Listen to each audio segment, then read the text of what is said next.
Welcome to Reclaiming Me, a trauma-informed podcast helping women with complex PTSD heal the lasting impact of childhood attachment wounds from parents and caregivers. Here, we focus on releasing people-pleasing and perfectionism and learning to trust in relationships, beginning with the one you have with yourself. I'm your host, Cindy Payne, licensed professional counselor, trauma specialist, and a woman who has walked this path both personally and professionally. Some beliefs don't come from who we are. They come from what we've survived. For me, that survival took a long time to fully understand. My CPTSD wasn't diagnosed until well into my 40s. 2025, which was the year of the snake, felt like a year of shedding old coping mechanisms, old stories, and old ways of keeping safe. And now, stepping into 2026, the year of the horse, there's movement and momentum, a reminder that forward motion is possible. These beliefs aren't wrong, they're adaptive, especially for women who grew up learning that keeping others comfortable meant staying safe. But there comes a moment, often quietly, when the beliefs that once kept you safe no longer fit the life you're trying to live. This episode is about 3 things I've changed my mind about after living with CPTSD as a woman. Not because I was mistaken, but because my nervous system doesn't need survival strategies in the same way it used to anymore. And that's good news. So this episode comes from a season of my life after receiving a CPTSD diagnosis, not as a label, but as a lens. CPTSD didn't just help me understand my past, it also changed what I thought was fixed about my body, my role in relationships, and what I believed I was allowed to enjoy. Women with CPTSD often carry extra layers, and some of these layers might look like people-pleasing, perfectionism, self-abandonment, hypervigilance, and taking on a lot of the responsibility for other people's emotions. These patterns feel ingrained in us because they were necessary for safety in childhood. And we, as women, were also socially conditioned to play these roles. So this isn't an episode about regret. This is an episode about revision. So let's dive in. Welcome back, everybody. I am so glad that you have joined me for this very special episode where I had originally titled it 5 Things I've Changed My Mind About this year as a CPTSD survivor. But when I went back to my notes, I couldn't help but narrow it down to the 3 important things that I want to share with you today. Dr. Hilary McBride reminds us that trauma responses are intelligent adaptations and not dysfunctions. And these adaptations, especially for women, can continue long after survival requires them. And when they do, they can quietly limit our connection, our ability to access joy, and embodiment. So today, I want to share these 3 things that I've changed my mind about, with the understanding that revision never means blame. Revision just simply means growth without the guilt. So here's the roadmap for today's episode. Number 1, I'm going to be talking with you all about my relationship with my body, embodiment, and agency. Number 2, my responsibility in other people's healing. So, how I've changed my mind about boundaries and relational autonomy. And number 3, play and creativity, nervous system regulation, and permission to receive joy. Each one of these reflects the way that complex post-traumatic stress disorder shows up uniquely for women. So here we go. Let's just begin right here with number one. I, in 2026, have changed my mind about my relationship with my body. And this is a topic that is very personal to me. It's very vulnerable for me. And I can't help but still feel a little sensitive, even as I bring this up for the first time here on the podcast. But what I know to be true is that we can't shy away from these things anymore. We have to name them as women so that we can help remove the shame and the blame and empower each other about what it means to be in a body. See, for most of my life, my body has felt like something that I have lived inside of and not something that I belonged to. Even as a therapist, the word embodiment always really confused me. It felt abstract, almost unattainable. Embodiment is a concept that I understood intellectually, but didn't feel in my own experience. And that all changed when I discovered Dr. Hilary McBride's work on embodiment. And something shifted. It finally gave me language for what I'd been feeling for decades. So I'm going to link the name of her book in the show notes if you are curious about learning more about Dr. McBride's work. But she wrote a beautiful book called The Wisdom of Your Body: Finding Healing, Wholeness, and Connection Through Embodied Living. And this book really landed with me because for many women with CPTSD, this is a common problem that I hear all the time being expressed. And it's that we are socialized as women to treat our bodies as obligations and not home. So my body, for most of my life, has felt separate, a liability, something to manage, something to control, something to override in order to survive, especially in relationships where expressing my needs didn't feel safe. So dissociation, which I'm going to be doing some future episodes on dissociation wasn't a failure at all. Dissociation was a skill. It allowed me to function, to protect myself, and to navigate unpredictability. I think dissociation gets a bad rap in the mental health field because we don't really understand the primary function of it. We look at it as a default method for not being able to handle something that's intense. But again, 2025, the year of the snake, became a year of shedding for me. Shedding these old coping strategies, these old stories, and these old ways of being in my body. Dr. McBride explains that trauma creates a necessary separation from the body. And for women, this often shows up as chronic tension, numbness, or maybe even the sense that our bodies exist for others rather than ourselves.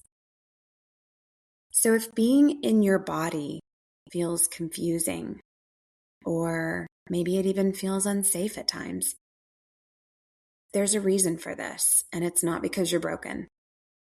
Your body is smart. Your body has adapted to keep you safe. And so with a lot of work that I'm still doing, here's what I've changed my mind about. My body is not a cage. It is a vessel. And this is really, really important to hone in on. Because for a lot of us with CPTSD, We might feel trapped in our bodies, but it's a vessel. It's also not something to control or punish.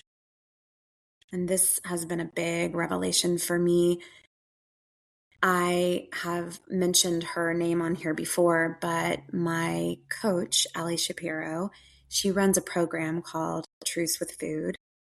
And she has really helped and continues to help me understand what drives the control, what drives the punishing that we do to ourselves as women with bodies that are changing, bodies that are brilliant, bodies that have given us so much and give so much to the world. So more on that later. Again, I really hope to have Ali on as a guest soon. She's been so instrumental in helping me heal. And finally, I've changed my mind about my body and that it's something to inhabit at my pace on my terms. And this might seem really obvious to someone who's listening to this, but for people with complex PTSD, we really tend to struggle with pacing and permission to inhabit our bodies. So embodiment isn't about loving your body. It's more about agency when it comes to your body. It's about coming back when it is safe enough and stepping away when it's not. So for 2026, the year of the horse, it feels like a forward motion for me, a reminder that reclaiming your body is movement, it's momentum, and most importantly, it's freedom. When women with CPTSD reclaim this choice, the nervous system begins to remember that, number one, my body is a home and it's not a threat. Number two, my presence is allowed. And number three, my life is happening here in my body and not just in my mind. For women, especially women who've lived with complex trauma, this work is radical. We are allowed to reclaim our bodies without apology. Number two, I've changed my mind about my responsibility in other people's healing. Women with complex trauma often carry relational responsibility like a second nervous system. We manage others' emotions to feel safe ourselves. I used to believe that if I understood trauma or attachment, that it was my job to help everyone else understand it too. And I'm still guilty of this sometimes, but I'm a lot better than I used to be. Work in progress, right? But what this used to look like is that if someone reacted strongly to my vulnerability, I used to think that I needed to explain myself better. So if there was a rupture, I assumed that it was my job to repair it. If there was a misunderstanding, it was my responsibility to clear that up, even when I was the one who was experiencing the hurt. Brené Brown calls this the armor of over-responsibility. Oh, boy, do I relate to this. It can look like over-explaining, apologizing first, self-regulating for everybody else and not yourself, and adjusting your needs and your wants and your desires constantly. And we do this all in the name of what we think is connection. But the reality is that it really costs us self-abandonment. And so for 2025, this was, I don't even want to say a doozy for me. This was really hard for me because again, the year of the snake, it was about shedding. shedding this sense that I had to carry everyone else's emotions. I had to read people's minds. I had to respond in a way that I thought that they wanted or needed. So just basically a ton of shedding of old patterns of over responsibility in my relationships. Author Elizabeth Gilbert has been someone that I've admired for years and years from afar. I first learned of her when she wrote Eat, Pray, Love. And this past year, I had the privilege of meeting her when she came to speak in Dallas, Texas. And her words landed even deeper. Her metaphor about floating all the way to the river, that what looks like devotion to another person can actually be disconnection. That really resonated with me in a way that just cut right through those old patterns. Because as Elizabeth says, stop wearing your wishbone where your backbone ought to be. So I took that to mean I can wish for this relationship to be a certain way. I can wish for this person to show up and to see me and to receive me in a way that I feel seen, heard, understood, and loved. But if I don't have my boundaries, if I don't have my feet firmly planted and anchored, if I'm not living in my values, then I can do all the wishing that I want, but the relationship is just built on a really crumbly foundation, and that doesn't feel good for either person. Another author, speaker, podcaster that I really admire and whose work I've also had the privilege of connecting with, her name is Jen Hatmaker, and she writes in her latest book called Awake. She says, I can only tell my version. And when I read Awake this past year and I first read that line, I can only tell my version, that line shifted something for me. She dives into religious trauma as well, a conversation I'm going to be returning to in a later episode. But even here, it gave me permission to release the weight of everyone else's expectations. As she also says, clarity is kind, even when it costs us something. And so as a CPTSD survivor, initially that can feel really scary, that it's going to cost us something. But here's what I've changed my mind about. Number one, awareness does not equal responsibility. So what that's looked like in some of my relationships is that I can be super aware and super knowledgeable, and I can have all of the right words, but it is not my responsibility to make sure that the person on the receiving end understands and appreciates and respects that. Number two, understanding trauma does not obligate me to carry someone else's projections. That is big for complex trauma survivors because for so long we have sacrificed ourselves in order to maintain connection. But just because we understand what trauma has done to us and what it has done to other people doesn't mean that other people are going to necessarily understand or appreciate that. And so if we're healing, if we're setting boundaries, if we're having success that comes as a direct result of our healing, that doesn't always land well with other people. But again, it's not our responsibility to help them feel better all the time. That's their work to do, not ours. And finally, vulnerability that gets used against me is not a cue to explain harder. So do you see a theme here? Repair is relational. It requires two willing nervous systems. So I can name my experience. I can express my desires. I can ask for what I need. And then I can just stop right there. 2026, the year of the horse, it feels like forward motion.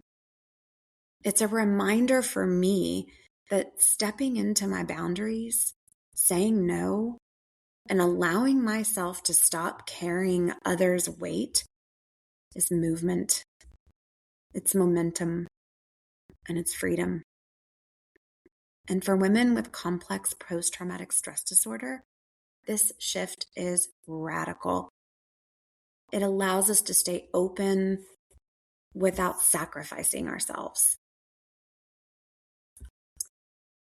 Finally, number 3, I have changed my mind about play and creativity, and I never thought I would say this. Before I share a little bit more about this one, I just am remembering back to a family therapy session that I was a part of many, many years ago. Like, I'm talking almost 10 years ago. And our therapist, who's still my therapist to this day, she had us play this game, and we had like a bow and arrow, and it was like one of those Nerf bow and arrows. And I watched my kids and my husband engage in this game, and they were having fun. And the whole time, I have to admit that I was just sitting there like pissed, going like, what is the point of this? I don't want to be doing this. Shouldn't we be talking about all of the things that brought us here in the first place? And it wasn't until many, many years later that I understood what she was trying to assess and what she was trying to invite me to do. And now I can happily say that sometimes when I just have my individual sessions with her, we might play with Play-Doh. We might make things from clay. We might use sand tray as a modality of healing. And for women with CPTSD, let me just say, play and creativity are almost always postponed. They are saved for when everything else is done, or only allowed if it's useful or purposeful. So rest and joy become conditional. But I now know that play and creativity are not luxuries. They are regulators for a nervous system shaped by trauma.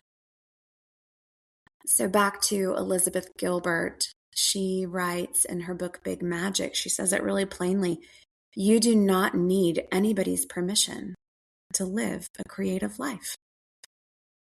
So creativity doesn't need to be monetized. It doesn't need to be productive. And she also reminds us that creativity is something that is sacred. And it is not sacred, meaning that it doesn't need pressure or perfection. It just needs space. So for women whose survival depended on control, play is an act of reclamation.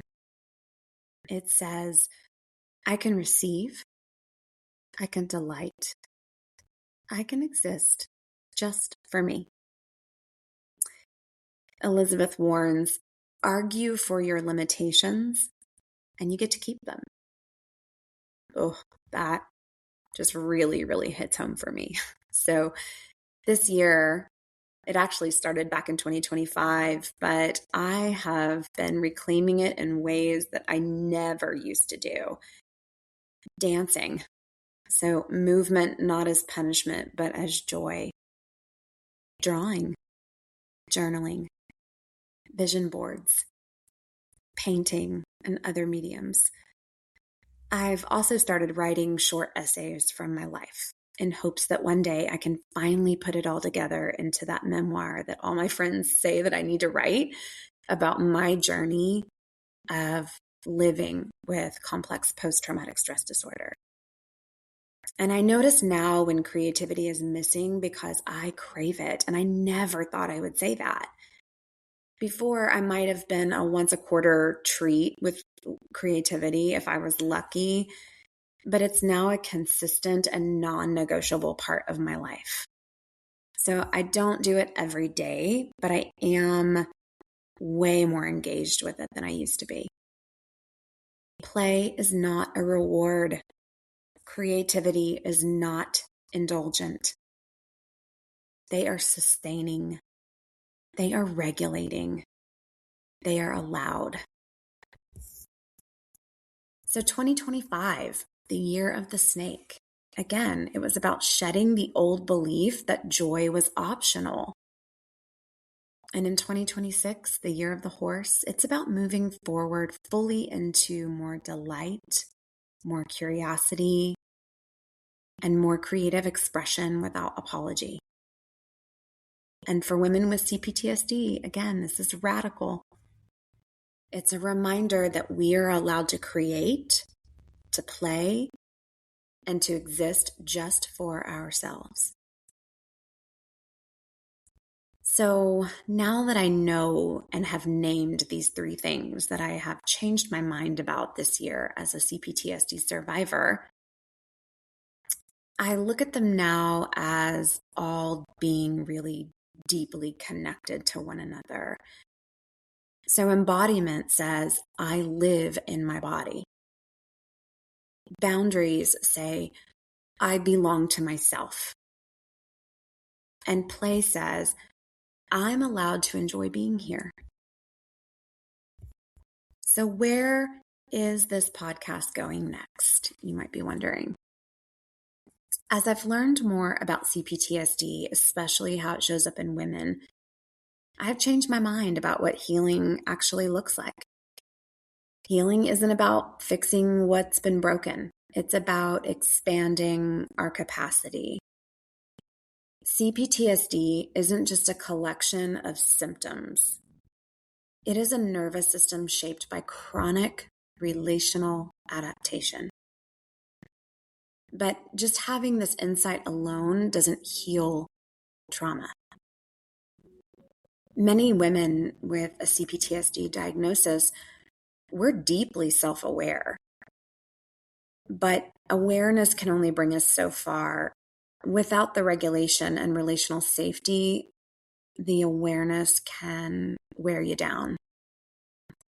So moving forward, this podcast will focus less on why you're this way and more on how to live differently now that survival isn't your only option.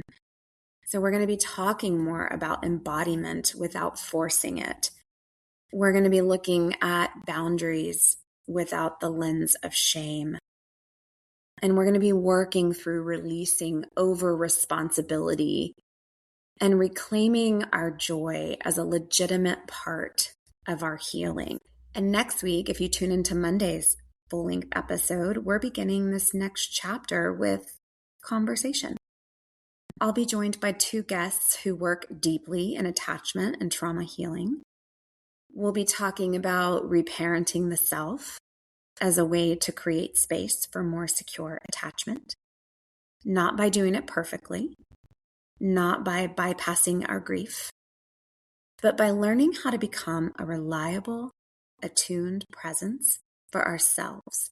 So then we can show up in a way that feels right and good for us when we're in relationships with others. One of the most important things that I've changed my mind about is this. Secure attachment does not begin with other people. Secure attachment begins with how we relate to ourselves.